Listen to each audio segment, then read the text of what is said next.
The live TV, सच सबसे आगे। नमस्कार, आप देख रहे हैं द लाइव टीवी और मैं हूं आपके साथ मुनमुन रहमान। दोस्तों, एक कहावत है कि किसी को भी खुद से कम नहीं समझना चाहिए, क्योंकि तकदीर को बदलने में ज्यादा वक्त नहीं लगता है।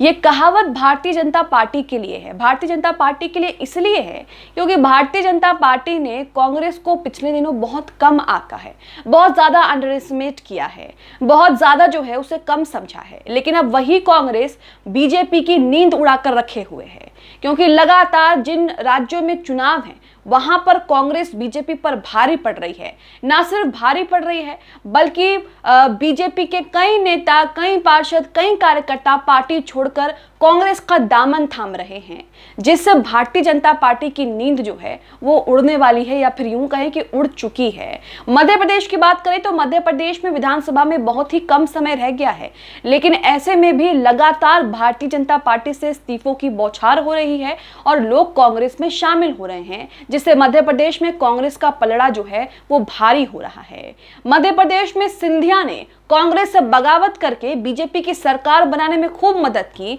लेकिन अब सिंधिया को भी यहां पर झटका लग रहा है, क्योंकि सिंधिया के कट्टर समर्थक माने जाने वाले नेता भी एक एक करके पार्टी छोड़कर कांग्रेस का दामन थाम रहे हैं। हाल ही में बीजेपी के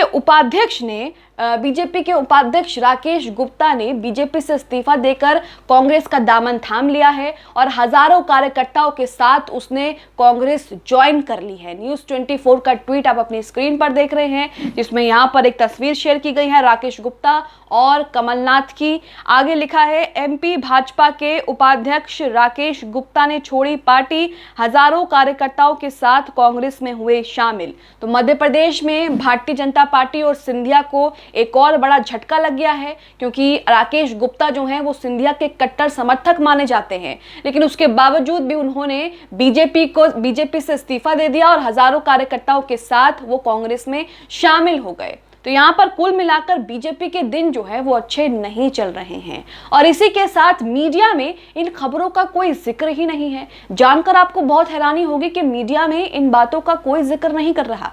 अगर इसका उल्टा हुआ होता, यानी कि कांग्रेस से बीजेपी में नेता जो हैं वो शामिल होते, कांग्रेस में इस्तीफा देकर बीजेपी में शामिल होते, बीजेपी का दामन थामते, तो दिन रात आपको दिखाया जाता कि देखिए कांग्रेस कमजोर हो रही है, कांग्रेस खत्म होने वाली है, कांग्रेस का बोलबाला खत्म हो चुका है, कांग्रेस के नेता जो हैं वो छोड़कर बीजेपी में जा रहे हैं, बीजेपी का पलड़ा भारी हो रहा है। लेकिन अब जब कांग्रेस में बीजेपी के नेता पार्टी छोड़कर कांग्रेस में शामिल हो रहे हैं, तो गोदी मीडिया इस पर चर्चा नहीं कर रहा है। इसी को लेकर कांग्रेस के एक सदस्य निराला चंदन ट्वीट करते हैं, वो ट्वीट भी आप अपनी स्क्रीन पर देख रहे हैं। इसमें ये लिखते हैं, जब यही नेता कांग्रेस छोड़कर भाजपा में जा रहे थे तो कोई ताल ठोक रहा था, कोई हुंकार भर रहा था, कोई आर पार कर रहा था, तो कोई दंगल कर रहा था।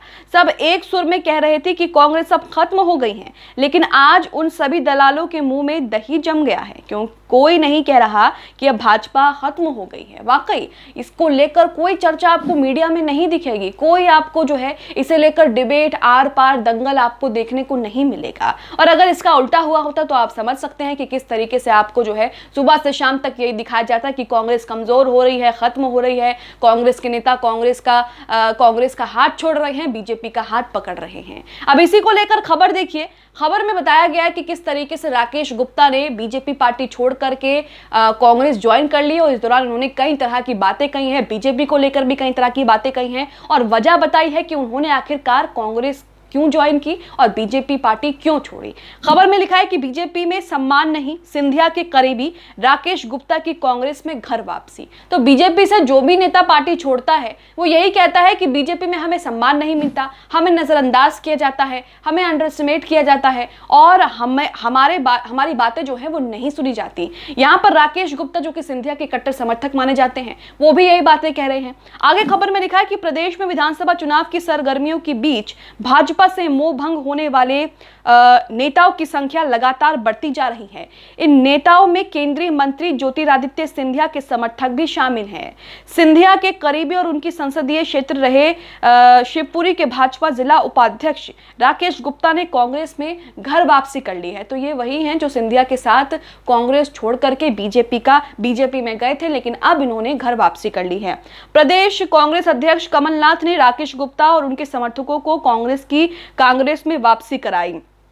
कांग्रेस में शामिल होने के बाद राकेश गुप्ता ने कहा कि वो भाजपा में जाने के बाद अपने आप को ठगा महसूस कर रहे थे। भाजपा में उनका कोई सम्मान नहीं था। भाजपा जो कहती है वो कभी नहीं करती, वही कांग्रेस ने जो कहा उसे करके दिखाया। तो यहाँ पर आप देख रहे हैं कि 2020 में सिंधिया और सिंधिया के कई समर्थक कांग्रेस छोड़कर बीजेपी में शामिल हो गए थे और बीजेपी की सरकार बनाने में मध्य प्रदेश में मदद की थी। लेकिन अब यही कट्टर समर्थक सिंधिया के बिना ही पार्टी छोड़ करके कांग्रेस में शामिल हो रहे हैं और कह रहे हैं कि हमें नजरअंदाज किया जा रहा था, हमें ठगा महसूस होता था और बीजेपी जो है जो कहती है वो कभी नहीं करती है। यहाँ पर आप देख रहे हैं कि किस तरीके से भारतीय जनता पार्टी की नींद जो है वो उड़ने वाली है, क्योंकि ज्यादा समय नहीं है चुनाव में और ऐसे में भारतीय जनता पार्टी से एक एक नेता, एक एक पार्षद, उपाध्यक्ष जो है वो पार्टी छोड़ करके कांग्रेस का दामन थाम रहे हैं। पिछले दिनों भी कई नेताओं ने, कई सिंधिया समर्थकों ने पार्टी से इस्तीफा दे दिया है और कांग्रेस का दामन थाम लिया है। मध्य प्रदेश कांग्रेस के ऑफिशियल ट्विटर हैंडल से भी इसे लेकर कई तरह की तस्वीरें शेयर की गई, जिसमें राकेश गुप्ता कांग्रेस ज्वाइन करते हुए साफ देखे जा सकते हैं। इसमें लिखा है तस्वीरों को शेयर करते हुए कि प्रदेश कांग्रेस अध्यक्ष कमलनाथ जी के नेतृत्व से प्रभावित होकर शिवपुरी के बीजेपी जिला उपाध्यक्ष राकेश गुप्ता जी बीजेपी छोड़कर कांग्रेस पार्टी में शामिल हुए। जन जन के नेता कमलनाथ। तो यहाँ पर आप देख सकते हैं कि भारतीय जनता पार्टी ने जिस पार्टी को इतना अंडर एस्टिमेट करा पिछले दिनों कांग्रेस को लेकर, अमित शाह तो ये भी कह गए थे कि आप दूरबीन लेकर देखेंगे तो आने वाले दिनों में आपको कांग्रेस दूर दूर तक दिखाई नहीं देगी। लेकिन यहाँ पर तो पासा उल्टा दिख रहा है। यहाँ पर तो पासा जो है वो उल्टा पड़ता हुआ नजर आ रहा है, क्योंकि बीजेपी जो है एक एक करके बीजेपी के नेता जहां भी चुनाव होते हैं वहां पर खिसकने लगते हैं और पार्टी बदलने लगते हैं, बीजेपी का साथ छोड़ देते हैं, जिससे बीजेपी जाहिर सी बात है कि राज्य में कमजोर हो रही है। आगे लिखा है कि इस मौके पर प्रदेश कांग्रेस अध्यक्ष कमलनाथ ने कहा कि राकेश गुप्ता और उनके साथ आए साथियों ने कांग्रेस का नहीं बल्कि सच्चाई का साथ दिया है। कमलनाथ ने यह भी कहा कि मौजूदा सरकार ने प्रदेश का भविष्य अंधकार में कर दिया है। राकेश गुप्ता शिवपुरी में कांग्रेस के कार्यकारी जिलाध्यक्ष रह चुके हैं। 2020 में सिंधिया के कांग्रेस छोड़कर भाजपा में जाने के बाद राकेश गुप्ता भी उनके साथ चले गए। उनके साथ जाने का निर्णय उन्होंने लिया था, लेकिन अब उन्होंने अपनी गलती स्वीकारते हुए कांग्रेस में घर वापसी कर ली है। राकेश गुप्ता का परिवार कांग्रेस से जुड़ा रहा। उनके पिता स्वर्गीय सामलदास गुप्ता शिवपुरी नगर पालिका के 3 बार अध्यक्ष रहे और कांग्रेस के जिला अध्यक्ष भी रहे हैं।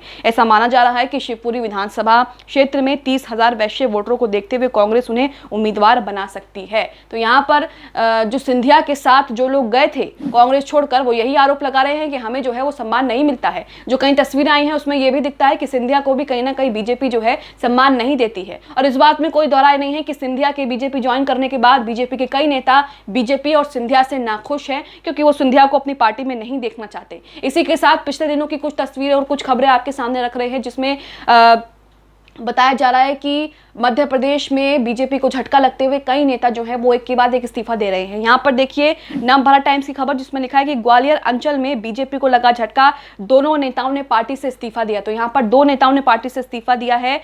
यहाँ पर बीजेपी के जो पूर्व संभागीय मीडिया प्रभारी सुबोध दुबे है, उन्होंने पार्टी से इस्तीफा दिया और इनके साथ बीजेपी किसान मोर्चा के प्रदेश कार्य समिति सदस्य सत्येंद्र सिंह गुर्जर ने भी पिछले दिन इस्तीफा दिया और मीडिया में आकर ये बात जो है वो कबूल की। इससे पहले कुछ ही दिन पहले नरेंद्र सिंह तोमर ने भी बीजेपी से इस्तीफा दे दिया है और जी न्यूज की इस खबर के मुताबिक कहा जा रहा है कि वो कांग्रेस में शामिल हो सकते हैं। लिखा है कि मध्य प्रदेश में आगामी विधानसभा चुनाव से पहले बीजेपी को बड़ा झटका लगा है। नरेंद्र सिंह तोमर ने बीजेपी में अपने पद से इस्तीफा दे दिया।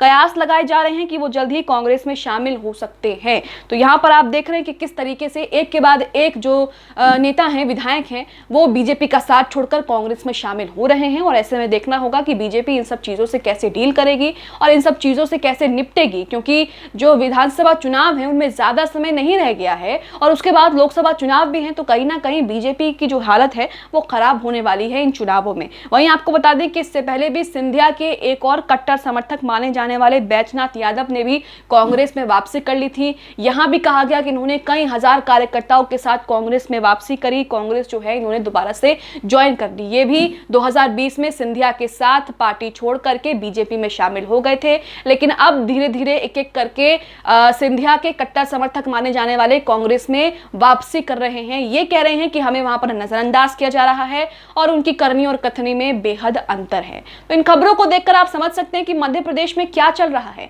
मध्य प्रदेश में बीजेपी में टूट फूट की खबरें जो हैं वो लगातार सामने आ रही हैं और लगातार नेता विधायक जो हैं इस्तीफे देकर बीजेपी में शामिल हो रहे हैं। अब इन सब का असर क्या पड़ेगा चुनावों में, ये तो देखना होगा। लेकिन जो भारतीय जनता पार्टी कांग्रेस को लेकर ये कहती थी कि कांग्रेस खत्म होने वाली है, कांग्रेस खत्म हो चुकी है, उसके मुंह पर एक करारा तमाचा है, क्योंकि कांग्रेस में लगातार उसके मंत्री और नेता इस्तीफा देकर के कांग्रेस में अब भी शामिल हो रहे हैं। आप इस खबर को लेकर क्या सोचते हैं, हमें कमेंट बॉक्स में कमेंट करके जरूर बताएं।